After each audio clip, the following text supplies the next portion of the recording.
பிள்ளையார் கோயில் கொண்ட இடம் திருச்சி அனைத்து உறவுகளுக்கும் வணக்கம். இன்றைக்கு நாங்கள் பார்த்து கொண்டிருக்கின்ற காணொளி திருவம்பாவை விரதத்தை முன்னிட்டு ஒரு காணொளியாக அமைது.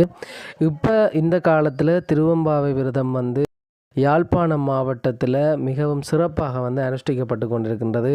யுத்த காலங்களுக்கு முன்னைய காலங்களில் பெரும்பாலான கிராமங்களில் திருவம்பாவை விரதம் முழுமையாக அனுஷ்டிக்கப்பட்டால் இன்றைய காலகட்டங்களில் இளைஞர்கள் வெளிநாடுகள் நோக்கி பயணிக்கிறதாலையும் பல்வேறுபட்ட சூழல்கள மாற்றுதல்களாலையும் சில கிராமங்களில் இந்த திருவம்பாவை விரதம் இன்றைக்கும் கால வேளைகளில் எல்லா ஆலயங்கள்லையும் பாடப்பட்டு கொண்டிருக்குது.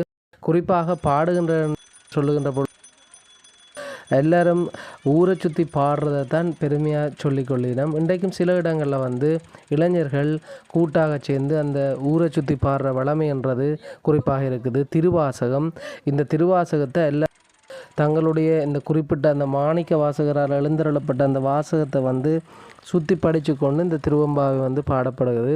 இப்படியான ஒரு சூழலில் 11 வருடங்களுக்கு முன்பாக சைவ மகா சபையால் ஒரு புதுசாக ஆரம்பிக்கப்பட்ட ஒரு விடயமாக இந்த பாத யாத்திரை என்ற ஒரு விடயம் காணப்படுகின்றது.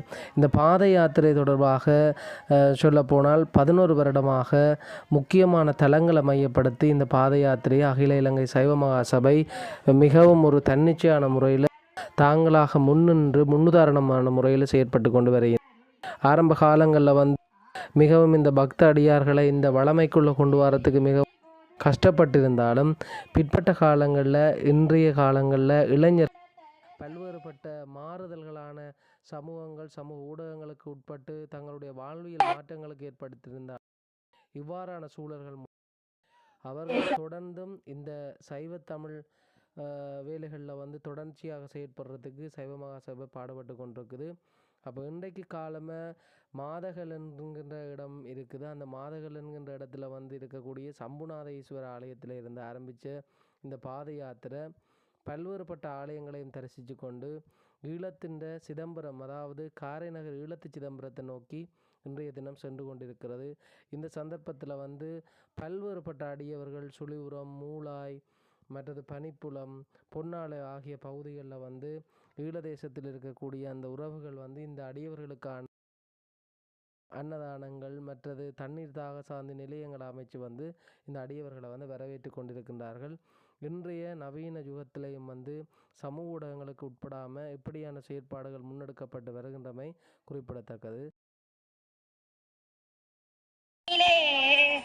நம்மச்சம் தீர்க்கவும் ஆனந்தம் பெருகும் அமர்ந்தான் மனதினிலே அருளுச்சி பிள்ளையார் கோயில் கொண்ட இடம் திருச்சி மலையிலே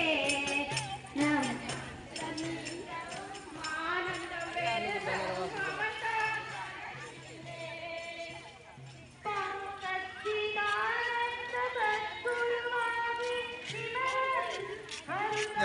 யுவதிகளை நல்வழிப்படுத்துவதற்கு மது போதை புகையற்றவர்களாக மற்றும் ஒரு நெருக்கசீலர்களாக அறநெறி பண்புள்ளவர்களாக மாற்றுவதற்கு இந்த பாத யாத்திரை துணை புரியும் என நம்புகின்றோம். தொடர்ந்து எங்களுடைய இளைய தலைமுறையினருக்கு பெற்றோர் அறநெறிப்பாற்பட்டு இறைநெறிப்பாற்பட்டு இந்த இதுகளை வளர்க்க வேண்டும் என்றும், குறிப்பாக வெள்ளிக்கிழமைகளிலே எங்களுடைய கௌரவ ஆளுநர் அரசாங்க அதிபர் கொண்டு வந்திருக்கின்ற இந்த திட்டத்தை நடைமுறைப்படுத்துகின்ற வகையிலே பிள்ளைகளை அறநெறி பாடசாலைகளுக்கு அனுப்பி வைக்க வேண்டும் என்றும் இந்த பாத யாத்திரையிலே நாங்கள் கேட்டுக்கொள்கின்றோம். பல நூற்றுக்கணக்கான மாணவர்கள் இன்றைய தினம் பங்கு கொண்டிருக்கின்றார்கள். இந்த பிள்ளைகள் சிவதொண்டர்களாக சிவமங்கியர்களாக பாடசாலைகளிலும் அங்கம் வகிக்கிறார்கள். தொடர்ந்து இந்த பாத யாத்திரையிலே இணைந்து கொண்டிருக்கின்ற அனைவருக்கும் நன்றி கூறி இறைசிவனுடைய அருள் கிடைக்க வேண்டும் என்று பிரார்த்தித்து அகில இலங்கை சைவ மகா சபையினர் சார்பாக விடைபெற்றுக் கொள்கின்றோம். ஓம் நம சிவாய.